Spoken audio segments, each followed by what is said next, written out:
If I'll carry on. We've got it! Oh, don't give it to me. No. No, the underpass. Yeah, you see, it was 1989. Just a minute. First things first. Who got there first, Jenny or Trig? Well, I'd been working on that year a couple of weeks ago, so it was already scanned in. There wasn't much in it, was there, Mr. Trig? A woman was attacked in the same underpass on the 21st of May, 1989. A handbag was taken, recovered with the money still in it. We assume the attacker just dropped it. He used a bike as well. Very similar. Oh, yeah. I remember. We thought it was a mugging, but we got it wrong. Well, I got it wrong. The motive wasn't theft. It was a violent attack on a woman. And his name was... Joseph David Formby. Yes, because we pulled him in for another attack 2 years later. 1992. Yes, well, the woman was lucky to be alive, but not before he'd attacked and killed another woman in Croydon. Is that right? Yes, but we got him in the end. What do you mean? You got him in the end? That's no consolation to a dead woman. Anyway, what happened to Formby? Died in Wormwood Scrubs 4 years ago. A coincidence. A coincidence. Coincidences make me uncomfortable. But not as uncomfortable as remembering a mistake that cost a woman her life. Anyway, thanks. So that's Jennifer 1, Trig 0. That's a very close result.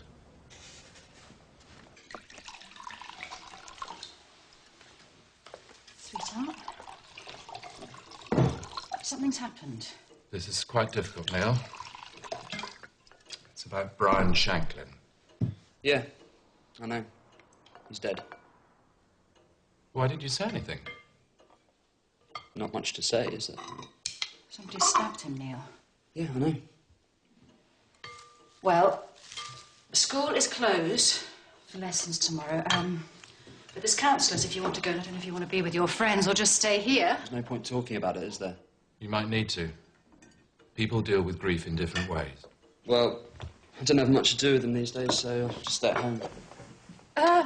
What about your dinner?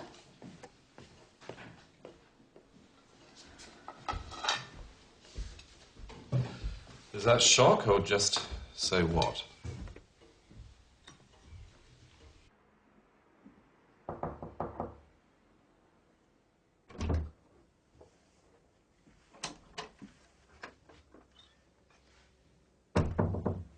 Is Sean going in?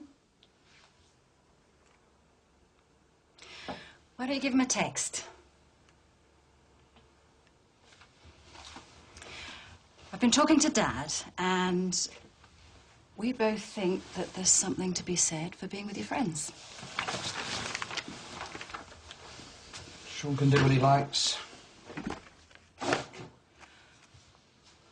Well, if you want to talk, I'm sure we won't get much sleep.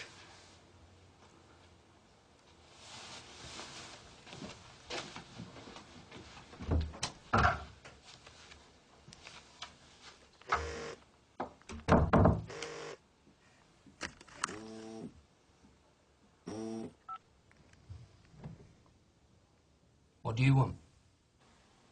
You all right? Say something, Neil. How about, don't worry about a thing. Every little thing is gonna be all right. Your dad was probably into Bob Marley. Look, if I could go back and make it not happen, I'd do anything. If I could change anything, I'd like to arrange for you to be dead instead of Brian. If only.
Gerry, can we please talk?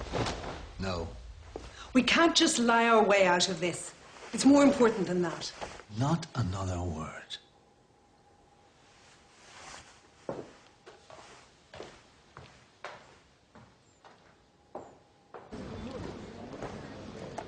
Jack. George, listen, I don't want the attack in the underpass to be forgotten about in the middle of all of this, right? The uniforms are still on it. Yeah, OK. I think I've got something. A friend of Brian's, a Paul Timms. You need to speak to him. All right.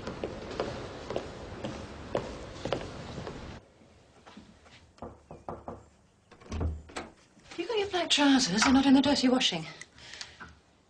Neil, it's not a big deal. I'm just trying to do your washing. Neil! They're around.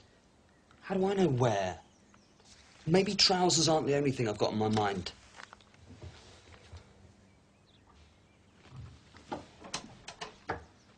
You clock that smell? Exactly the same smell as my old school. I don't know what it is, George, but when we were at school, we managed without our mates getting knifed.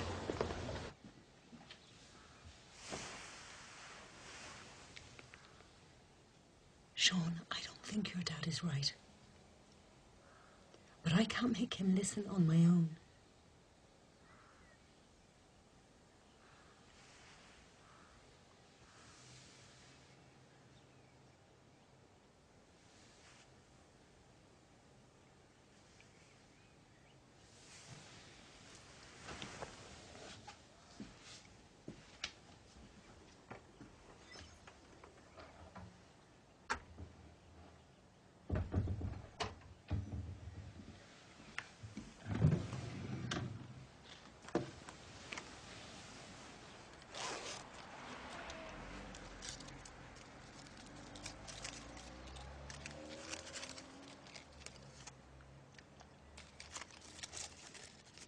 He said someone threatened him. I don't know if it was a threat exactly. Brian had fallen out with two of his mates. He never said why, really. Then, suddenly, they got quite nasty with him. And this was yesterday? I saw them having a go to him when we were playing cricket. Just verbal, nothing much. Nothing heavy. But I know he was worried. He said it was to do with dog fighting. Dog fighting? Is that a normal topic of conversation at this school? No. I didn't know what he was on about. It just sounded weird to me. What were the names of these two mates?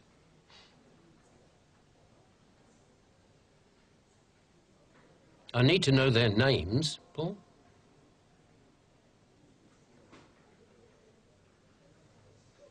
Who were they?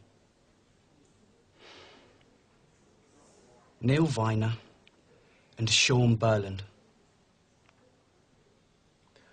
All right, thank you very much, Paul. You may go now.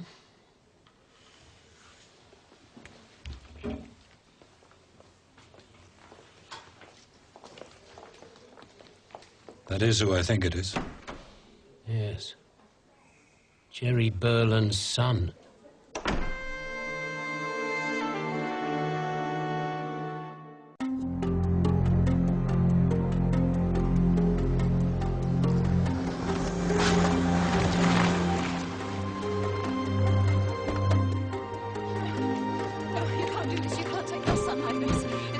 Mrs. Viner, I'm taking him to Denton Police Station to help with inquiries into the death of Brian Shanklin.